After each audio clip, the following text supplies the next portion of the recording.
নমস্কার, WB home teaching চ্যানেলে সবাইকে স্বাগত।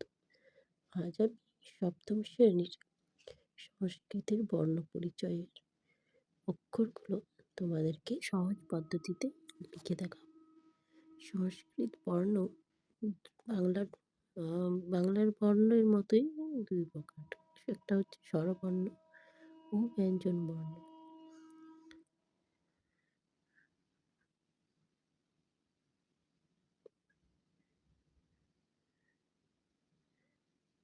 আজকে বর্ণের পরিচয় তোমাদেরকে শেখাবো। তো দেখো, এক হচ্ছে স্বরবর্ণ ও এক হচ্ছে ব্যঞ্জন বর্ণ।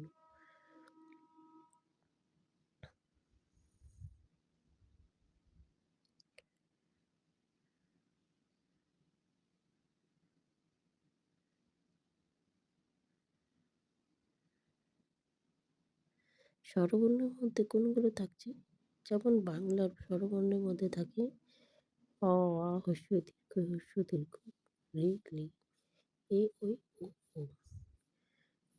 সংস্কৃত ঠিক তেমনই থাকে, একটু আলাদা থাকে। যেমন প্রথমে দেখো অ,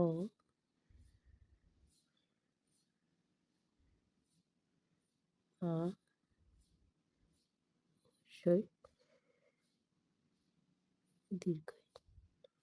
সংস্কৃতে অটা লিখবে অনেকটা ও এর মতো, যেমন বাংলায় ও লেখো সেই রকম, আর এইভাবে মাত্রা দিয়ে দেবে। আটাও ঠিক এরকমই হবে, ও এর মতো, শুধু দুটো দাগ হবে, একটা মাত্রা থাকবে। হস্যইটা এভাবে লিখে এসের মতো করে নিচে থেকে টেনে দেবে, খুবই সোজা। এই দীর্ঘইটা শেষে এরকম মাথায় একটা গোলাকার চিহ্ন দিতে হবে। এই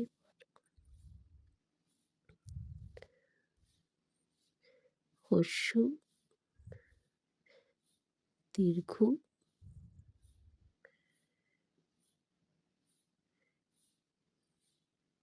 রি, রি। সংস্কৃত স্বরবর্ণে দুটো রি থাকে, লি। দেখো, হস্যটা খুবই সোজা, তোমরা তো অ লিখতে শিখে গেছো, তাহলে অ এর মতোই লিখতে হবে, শুধু ওইখানে একটা দাগ হবে না, মাত্রা দিয়ে এভাবে ও এর মতো লিখে দেবে, হয়ে যাবে হস্য। দীর্ঘটাও ঠিক ওই রকমই, মাত্রা দিয়ে ও এর মতো লিখে দেবে এবং চিহ্নটা এইভাবে বেঁকিয়ে দেবে। রিটা দেখো, প্রথমে একটা দাগ দিলে এরপর এইরকম, আর মাত্রা। সংস্কৃত বর্ণে কিন্তু সবসময় মাত্রাগুলো দিতেই হবে অবশ্যই। রি, রি, রি আর রি এর মধ্যে তেমন কোনো পার্থক্য নেই, শুধু একটা চিহ্নের পার্থক্য। এবং লিটা অনেকটা আমাদের বাংলার লয়ের মতো, আর নিচে একটু বেঁকানো। হয়ে গেল সুদীর্ঘ রি, রি, লি। এরপর দেখো, সংস্কৃত স্বরবর্ণ কিন্তু লি দুটো থাকে,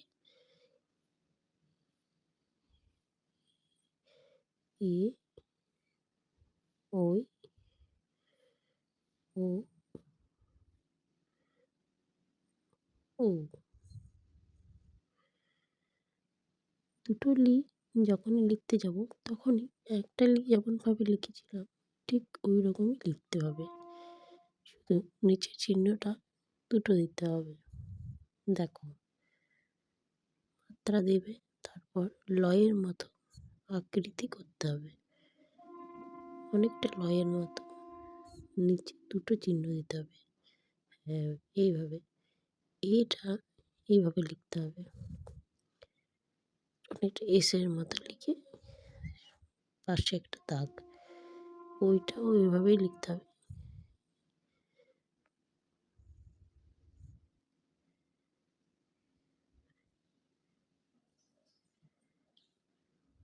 ও ওটা ও এর মতোই, এর মতোই লিখতে হবে, শুধু মাথায় একটা চিহ্ন দিতে হবে। ওটাও এরকমই লিখতে হবে, মাথায় একটা চিহ্ন দিতে হবে। সরি, আমি দুটো দাগ দিয়ে ফেলেছি, এখানে একটাই দাগ হবে।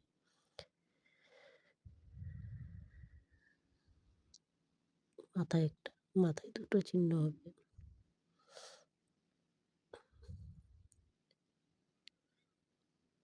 ব্যাস হয়ে গেল। তোমরা বাড়িতে এগুলো না দেখে লেখার প্র্যাকটিস করো, দেখবে খুবই সহজ পদ্ধতিতেই তোমরা লিখতে পারবে। আশা করছি আমি তোমাদেরকে বোঝাতে পেরেছি। যদি কোনো অসুবিধা থাকে অবশ্যই কমেন্টে জানিও। আজকে স্বরবর্ণের অধ্যায়টা কমপ্লিট হয়েছে। নেক্সট দিন আসবো ব্যঞ্জন বর্ণের ক্লাস নিয়ে।